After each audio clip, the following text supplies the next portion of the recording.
اللہ تعالیٰ کر سکتا ہے، کوئی اس کے لیے مشکل نہیں. هو علی کل شیء قدیر، اسے ہر شے کی قدرت حاصل ہے. لیکن اصل بات جو ہے میں آپ کو بتانا چاہتا ہوں، یہ ہے سائیڈ ایشو. اصل ایشو ہے فلسطین کا جو شروع ہونے والا ہے. بھٹی دہکے گی وہاں. ظاہر بات ہے کہ اگر کوئی بہت بڑا اقدام ہو جاتا ہے فلسطینیوں کے خلاف، اور اگر واقعتاً مسجد اقصیٰ اور قبۃ الصخرہ گرا دیے جاتے ہیں، جو طوفان اٹھے گا عالم عرب میں، یہ حسنی مبارک ہو یا شاہ خالد ہو یا کوئی اور ہو، یہ نہیں روک سکتے اس طوفان کو. نوجوان خون اٹھے گا، غیرت اور جو بھی حمیت ہے. مسلمان ان پڑھ سے ان پڑھ اور بالکل بے دین، وہ بھی مسجد کی حرمت پر کٹ مرنے کو تیار ہو جاتا ہے. مسجد تو بنا دی شب بھر میں ایمان کی حرارت والوں نے، من اپنا پرانا پاپی ہے، برسوں میں نماز ہی بن نہ سکا. وہ چاہے کانپور کی مسجد تھی مسلمانوں نے جانے دی ہے، چاہے وہ شہید گنج کی مسجد تھی مسلمانوں نے جانے دی ہے، چاہے نماز نہ پڑھتے ہو. لیکن یہ جو حرمت اور یہ جو حمیت اور یہ غیرت ہے، اس سے جو طوفان اٹھے گا یہ ہوگا اس ملحمۃ العظمی، اس کی طرف پیش رفت ہو رہی. کتاب الملاحم سے احادیث کے حوالے سے کہ جن جنگوں کا حوالہ دیا حضور نے، پیشن گوئی کی ہے، اس کا نقطہ آغاز تھا خلیج کی جنگ. صدام حسین نے اسے کہا تھا یہ مدر آف وارز ہے، ام المحارب، یہ ایک جنگ نہیں ہے. اس کا نقشہ بھی حدیث میں موجود ہے، پیشن گوئی موجود تھی، اس وقت بھی ہم نے شائع کی تھی. لیکن اس میں جو جنگ اب ہونے والی وہ الملحمۃ العظمی. ملحمہ کسے کہتے ہیں؟ لحم گوشت کو کہتے ہیں، اور قصائی کی دکان کو عربی میں ملحم کہتے ہیں، جہاں گوشت کے ٹکڑے کیے جاتے ہیں. آج کل مشینوں سے ہوتے ہیں، اب جو ہے وہ ہاتھ سے چھریوں سے نہیں ہوتے، لیکن ٹکڑے ہو رہے ہوتے ہیں، جسموں کے چیتھڑے اڑ رہے ہوتے ہیں. ملحمہ، یہی لفظ استعمال کیا تھا حضرت سعد ابن عبادہ نے رضی اللہ تعالی عنہ یوم فتح مکہ. ان کے دل میں تھا کہ اب ہم انتقام لیں گے ان عربوں سے، ان قریش سے. الیوم یوم الملحمہ، الیوم یوم الملحمہ، یہ کہتے ہوئے جا رہے تھے. ایک خاص کیفیت، آج ہے گوشت کے ٹکڑے اڑانے کا دن. حضور سے کہا کسی نے جا کر کے ساتھ تو یہ کہہ رہے ہیں الیوم یوم الملحمہ، الیوم یوم الملحمہ. حضور نے فرمایا نہیں، ان سے کہو جا کر الیوم یوم المرحمہ، الیوم یوم المرحمہ، آج رحمت کا دن ہے، آج تو میں ان سب کو معاف کروں گا.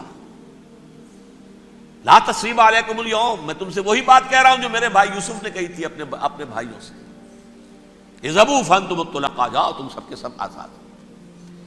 وہ ملحمہ ہے جس کو کہ حضور نے حضرت معاذ بن جبل رضی اللہ تعالیٰ عنہ سے روایت ہے، اس میں سے جو ابو داؤد میں روایت آئی ہے اس میں الملحمۃ العظمی، عظمی مؤنث ہے اعظم کا. آپ کہتے ہیں جنگ عظیم اول، جنگ عظیم دوم، عظیم کا باپ ہو گیا اعظم، سب سے بڑا، اور اس کا مؤنث ہے سب سے بڑی، عظمی. الملحمۃ العظمی، سب سے بڑی لڑائی. میرے نزدیک یہ وار کے معنی میں نہیں ہے، بیٹل کے معنی میں. انگریزی میں یہ دو لفظ علیحدہ ہیں، وار، بیٹل. وار سالوں کو محیط ہوتی ہے، بیٹل کسی ایک خاص جگہ پر جو لڑائی ہوتی ہے اس کو کہتے ہیں. حضور کے اور قریش کے درمیان 6 سالہ وار تھی، جنگ تھی. لیکن battles, battle of Uhud, battle of Badr, یہ بیٹلز تھی، لڑائیاں تھیں. تو عظیم ترین جنگ شاید اس اعتبار سے نہ ہو جیسے کہ ورلڈ وار 1 اور ورلڈ وار 2، یعنی اس کی وسعت کا اتنا معاملہ نہیں اور طوالت کا نہیں. لیکن جو لڑائی جو ہے بیٹل ہونی ہے، جس کو کہ یہ لوگ، یا چونکہ میں نے کہا تھا شروع میں کہ سرما ہے میری آنکھ کا خاک حجاز و ہول قدس، نیو ٹیسٹمنٹ کی آخری کتاب ہے the book of Revelation, Revelation of Saint John. اس میں آرمگڈون کہا گیا ہے اسے. ہر مجدون، یہ عبرانی لفظ ہے، ہر کہتے ہیں اونچی جگہ کو، سطح مرتفع. مجدون میگیڈو، میگیڈو ایک وادی ہے، مرتفع، وادی مرتفع. یہ ہے واقع لبنان، اسرائیل اور شام کے درمیان جو ٹکڑا، جو ٹرائنگل بنتی ہے، یہ ہے، یہاں پر بڑی جنگ لڑی جائے گی. اور یہ جنگ جنگ صلیب ہوگی جو کہا ہے بش نے، یہ جنگ صلیب. سیکنڈ ملینیم شروع ہوئی تھی تو پہلی صلیبی جنگ ہوئی تھی، تھرڈ ملینیم شروع ہوا ہے، یہ سیکنڈ صلیبی جنگ ہے، یہ کروسیڈ ہے. اور میں اس مرتبہ امریکہ گیا تھا تو پہلی مرتبہ مجھے وہاں ایک رسالہ ملا ٹرمپٹ نام کا. یہ امریکہ کے جو بہت ایکسٹریمسٹ قسم کے پروٹیسٹنٹس ہیں، یہ ان کا رسالہ ہے، اور ان کے بارے میں اب کہا جا رہا ہے وہ کرسچین زائنسٹ ہیں. آپ شاید پہلی مرتبہ یہ لفظ سن رہے ہوں.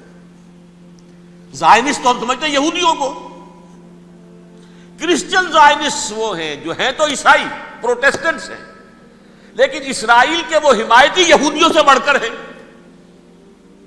یہ میری کسی پہلی تقریر میں شاید بہت سے حضرات کو یاد آ جائے، میں نے کہا تھا 4 سال پہلے ہمارا تنظیم اسلامی کا ایک کنونشن ہوا تھا ہوسٹن میں، امریکہ کا جنوبی علاقے کا شہر ہے.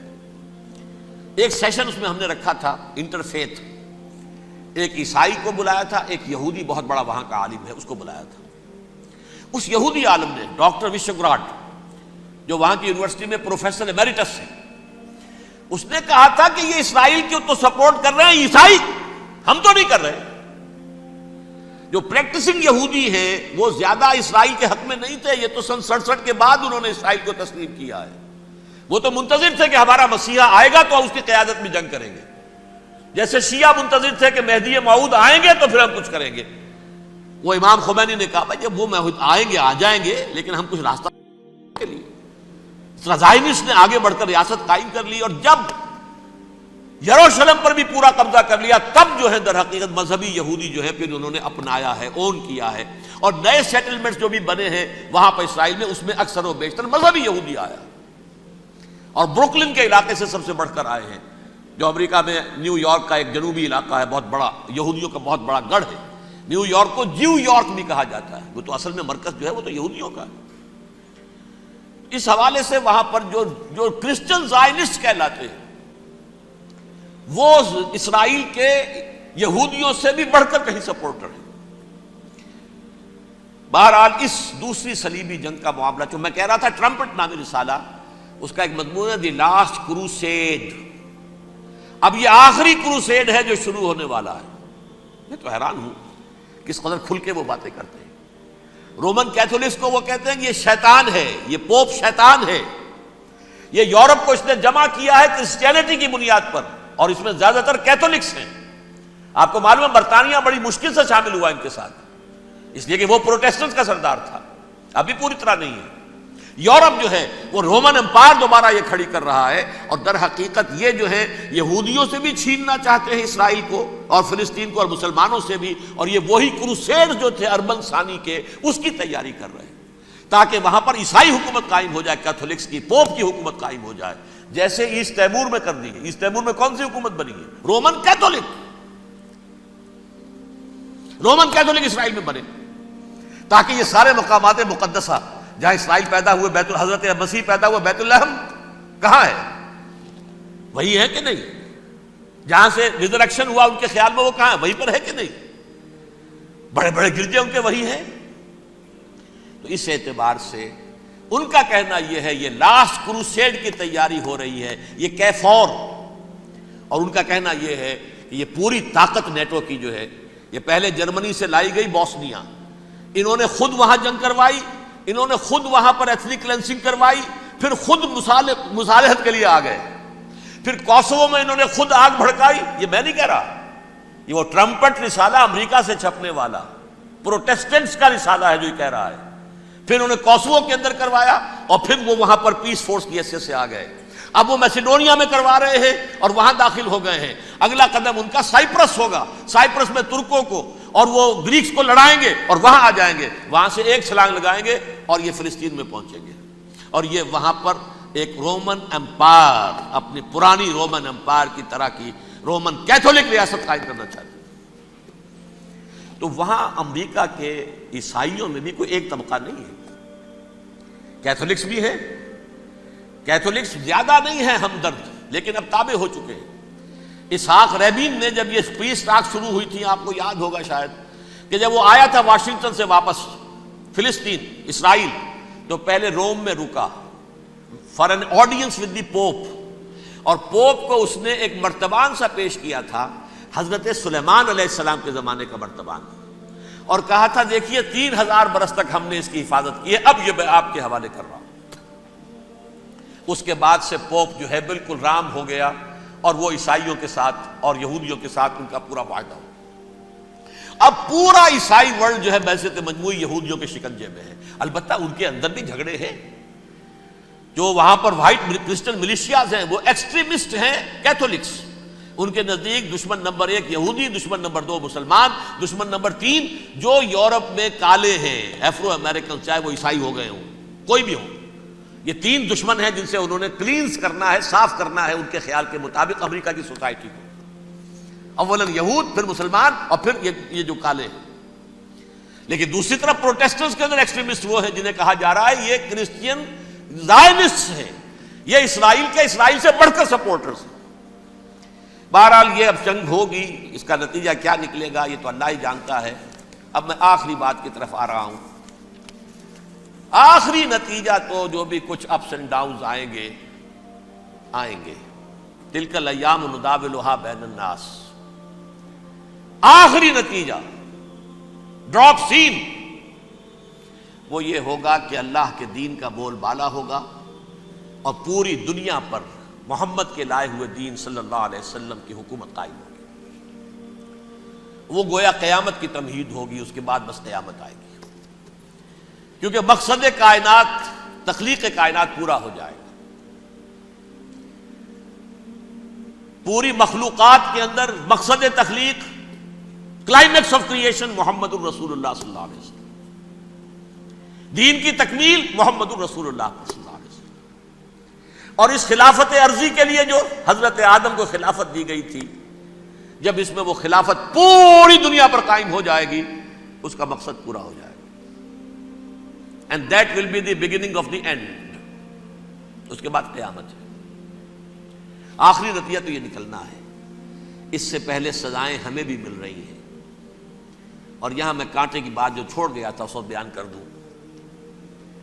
اللہ نے اس مغضوب علیہم قوم کو، اس ملعون قوم کو کیوں اب تک چھوٹ دیے رکھی؟ میں بتا چکا ہوں یہ بڑے عذاب کے مستحق ہو چکے تھے حضرت عیسیٰ علیہ السلام کے زمانے میں. چھوٹ دی ہے ابھی تک ہے، بلکہ ایک مرتبہ ابھارا ہے. 1900 برس کے بعد ابھرے ہیں یہ. بالفور ڈیکلریشن 1917، سن 70 عیسوی کے بعد، تقریباً 1900 برس، 1850 برس تو ہے ہی کم سے کم.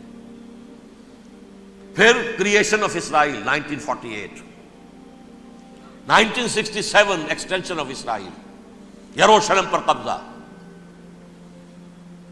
یہ سارا جو ہے کیوں ہے؟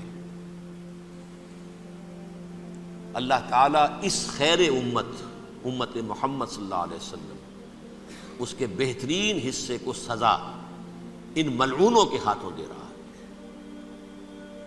کیوں؟ جو جرم انہوں نے کیا تھا وہی ہم نے کیا.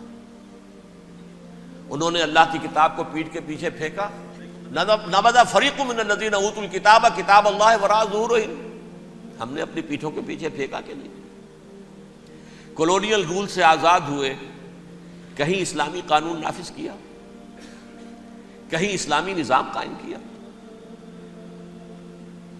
تو جو جرم ان کا تھا وہی ہمارا ہے. اور ہم خیر امت ہیں، اور ہمارے میں سے خیر ترین عرب ہیں. ان پر اللہ کا فضل، ان کی مادری زبان میں اللہ کی کتاب موجود ہے. پھر انہوں نے اللہ کے دین کو پیٹھ دکھائی. جو ملک آزاد ہوا کولونیل رول سے، یا اس نے قبلہ کر لیا اپنا ماسکو کی طرف یا کر لیا واشنگٹن کی طرف. کسی نے مکے کو قبلہ بنایا. یہ بدترین سزا ہے. ویل للعرب من شر قد اقترب. اور ترمذی شریف میں تو یہاں تک روایت ہے، من اقتراب الساعۃ ہلاک العرب. قیامت کے قرب کی ایک نشانی یہ بھی ہوگی کہ عرب ہلاک ہو جائیں گے. ایک حدیث میں الفاظ آتے ہیں کہ حضور نے جب کہا یہ ہوگا یہ ہوگا یہ ہوگا، یہ بربادی آئے گی، تو کسی زوجہ محترمہ نام میں بھول رہا ہوں، انہوں نے پوچھا کہ عرب اس دن کہاں ہوں گے؟ فرمایا العرب یومئذ قلیل، بہت کم. آخری خاتمہ ہونا ہے یہود کا حضرت مسیح علیہ السلام کے ہاتھوں. وہ عذاب جو 2000 برس تک ان سے ٹلا رہا وہ آئے گا اور ان کے رسول ہی کے ہاتھوں آئے گا. لیکن اس سے پہلے مسلمانوں پر یہ عذاب آ رہا ہے، ہولوکاسٹ کے درجے کا عذاب آ رہا ہے. البتہ ہم پاکستانی اس میں یوں سمجھ لیجئے کہ وہ تو خبریں موجود ہیں احادیث میں، وہاں تو جو ہونا ہے. اتنے انسان مریں گے کہ ایک پرندہ جو ہے اڑتا چلا جائے گا، وہ نہیں چاہے گا کہ نیچے اترے تو کسی لاش پر اترے، اسے جگہ نہیں ملے گی زمین خالی کر کہیں اتر سکے، تھک ہار کر گرے گا، مرے گا تو بھی لاش کے اوپر گرے گا. یہ الفاظ ہے حضور کے صلی اللہ علیہ وسلم. الملحمۃ العظمیٰ الملحمۃ الکبریٰ، یہ لاسٹ کروسیڈ. ٹرمپٹ اخبار نے، میں اس کا فوٹو اسٹیٹ بھی کبھی آپ کو دکھا دوں، ویسے میرے ساتھ ہے وہ رسالہ ٹرمپٹ. دی لاسٹ کروسیڈ، اس کی تیاری ہو رہی ہے. وہ الملحمۃ العظمیٰ اور ملحمۃ الکبریٰ جو ہے وہ آنے والی ہے. ابن ماجہ میں کبریٰ کہا ہے، اکبر کا مؤنث کبریٰ. ملحمہ کبریٰ سب سے بڑی جنگ اور ملحمہ عظمیٰ سب سے عظیم جنگ. یہ ہوگی اور بہت جلد ہوگی.